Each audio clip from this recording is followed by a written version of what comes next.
प्रश्न ये था कि भारत के संविधान का और संशोधन करने वाले विधेयक पर विचार किए जाए। शुद्धि के अध्ययन मत विभाजन इस प्रकार है। हाँ 298 298, ना 230 230। प्रस्ताव संविधान के अनुच्छेद 368 के उपबंधों के अनुसार सभा की कुल सदस्य संख्या के बहुमत द्वारा तथा सभा के उपस्थित और मत देने वाले सदस्यों के कम से कम 2/3 बहुमत द्वारा पारित नहीं हुआ। अब इस संविधान संशोधन पर विधेयक पर आगे की कार्रवाई करना संभव नहीं है। आगे दो शेष जो बिल्स है उसको आगे नहीं बढ़ाने का मैं अनुरोध करता हूँ। तो दोस्तों, बहुत दुख के साथ कहना पड़ रहा है कि वुमेन्स रिजर्वेशन अमेंडमेंट बिल, जिस पर की चर्चा कल से चल रही है, सरकार विशेष सत्र बुलाई थी इसके लिए से कल से चर्चा चल रही थी और आज शाम में वोटिंग होना था और रिजल्ट आपके सामने है स्क्रीन पे। 298 सत्ता पक्ष की तरफ से वोट पड़ा है और 230 विपक्ष की तरफ से वोट पड़ा है। और दोस्तों, ये बता दूं कि संविधान में संशोधन के लिए 2/3 मेजोरिटी चाहिए। अब आप सोचेंगे कि संविधान में संशोधन की बात कहां से आई। चलिए उसके बारे में आगे और बात करते हैं। राहुल गांधी का प्रतिक्रिया आ रहा है। अभी संसद एडजर्न हुई है, कल 11 बजे फिर से खुलेगी, तो राहुल गांधी की प्रतिक्रिया सुन लेते हैं। सर सुनते हैं, एक सेकंड। चीन का जिक्र आपने किया था, क्या है? देखा मोदी जी का चेहरा देखा आपने? चीन का क्या मतलब है? हो गया भाई। स्ट्रक्चर है, इलेक्टोरल स्ट्रक्चर है, उसको बदलने की कोशिश है। ये हमने रोक दिया है और मैं अभी कह रहा हूं, प्रधानमंत्री से कह रहा हूं, अगर आप महिला बिल चाहते हैं 2023 का महिला बिल निकालिए, उसका इम्प्लीमेंटेशन आज से करिए और पूरा का पूरा ऑपोजिशन 100% आपको समर्थन देगा और महिला बिल हम इमीडिएट इम्प्लीमेंटेशन करा देंगे। तो आपने राहुल गांधी को सुना। राहुल गांधी ने क्या कहा? राहुल गांधी ने कहा कि सरकार चाहे तो आज से ये आरक्षण लागू हो सकता है महिलाओं के लिए। तो दोस्तों, आगे फिर उस बात करते हैं। आज संसद में जो हुआ वो सिर्फ एक बिल का गिरना नहीं था, वह नियत और नियति का परीक्षा था।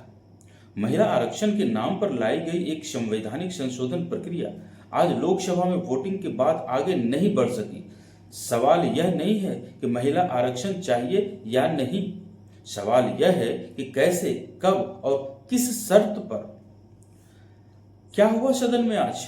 विशेष चर्चा के बाद लोकसभा में महिला आरक्षण से जुड़े संविधान, प्रियंका गांधी का भी प्रतिक्रिया आ रहा है, सुन लें। माइंडसेट की बात कह रहे हैं, जो गृह मंत्री ने भी बोला, महिला विरोधी माइंडसेट की वो कह रहे हैं जिन्होंने हाथरस में कुछ नहीं किया, जिन्होंने उन्नाव में कुछ नहीं किया, जिन्होंने मणिपुर की महिलाओं के लिए कुछ नहीं किया, जिन्होंने खिलाड़ियों के लिए कुछ नहीं कहा। ये कह रहे हैं कि हमारा विरोधी माइंडसेट है महिलाओं का। विपक्ष की नेत्री हैं, ये बोल सकती हैं और उनका बोलना वाजिब है, हक भी है। तो दोस्तों, आते हैं मुद्दे पे। पक्ष में वोट 298, विपक्ष में वोट 230।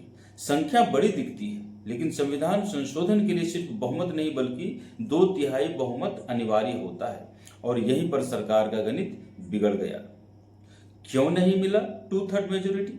सरकार यह समझ रही थी कि महिला आरक्षण जैसे संवेदनशील मुद्दे पर विपक्ष खुलकर विरोध नहीं करेगा, लेकिन विपक्ष ने साफ कहा, हम महिला आरक्षण के खिलाफ नहीं हैं, हम इस तरीके के खिलाफ हैं जिस तरीके से आपने इसमें चालाकियां की है, तिकड़मबाजी की है, मैं उसके खिलाफ हूं। विपक्ष का आरोप था कि सरकार जिस संशोधन को आगे बढ़ा रही है वह महिला अधिकार से ज्यादा सीटों के पुनर्निर्धारण से जुड़ा हुआ है, यानी डिलिमिटेशन यानी परिसीमन से जुड़ा हुआ है। यानी आरक्षण के नाम पर भविष्य की राजनीतिक संरचना बदली जा रही थी। विपक्ष की 3 मुख्य मांगे थी। महिला आरक्षण को डिलिमिटेशन यानी परिसीमन से अलग किया जाए, इसे समय सीमा में लागू करने की गारंटी दी जाए, और तीसरा, ओबीसी और SC/ST महिलाओं के लिए उप आरक्षण यानी कोटा विद इन कोटा पर स्पष्टता लाई जाए।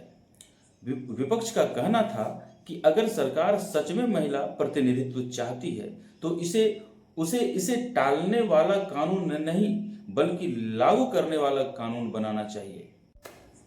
सरकार की ओर से यह दलील दी गई कि संविधान में पहले यह व्यवस्था है कि महिला आरक्षण डिलिमिटेशन के बाद ही लागू होगा।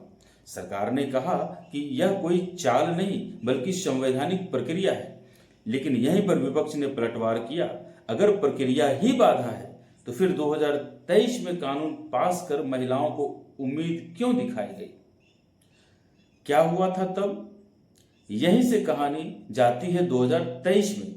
2023 में संसद में नारी शक्ति वंदन अधिनियम को दोनों सदनों से पारित किया गया था। उस समय सरकार ने कहा था कि महिलाओं को 33% आरक्षण मिलेगा, लेकिन उसी कानून में एक शर्त लिख दी गई थी, पहले जनगणना फिर डिलिमिटेशन यानी परिसीमन तभी आरक्षण लागू।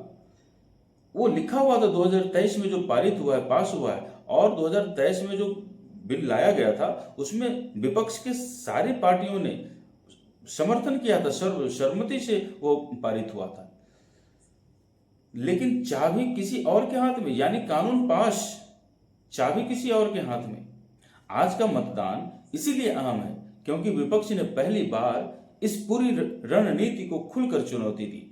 सरकार महिला आरक्षण को भावनात्मक मुद्दा मानकर आगे बढ़ाना चाहती थी, लेकिन विपक्ष ने इसे संवैधानिक और राजनीतिक सवाल बना दिया, और 2/3 बहुमत न मिलना इसी टकराव का नतीजा था। महिला आरक्षण पर ना तो सहमति टूटी है, ना ही मांग कम हुई है। टूटा है तो सरकार का वह रास्ता जिसमें कानून तो पास होता है लेकिन लागू करने की तारीख नहीं होती। सवाल अब भी वही है कि महिला आरक्षण घोषणा बनकर रहेगा या हक बनकर लागू होगा। तो दोस्तों, अभी के लिए इतना ही। आपको मेरा ये विश्लेषण कैसा लगा, आप अपनी राय कमेंट बॉक्स में जरूर लिखिएगा। आज के लिए इतना ही। बहुत बहुत धन्यवाद।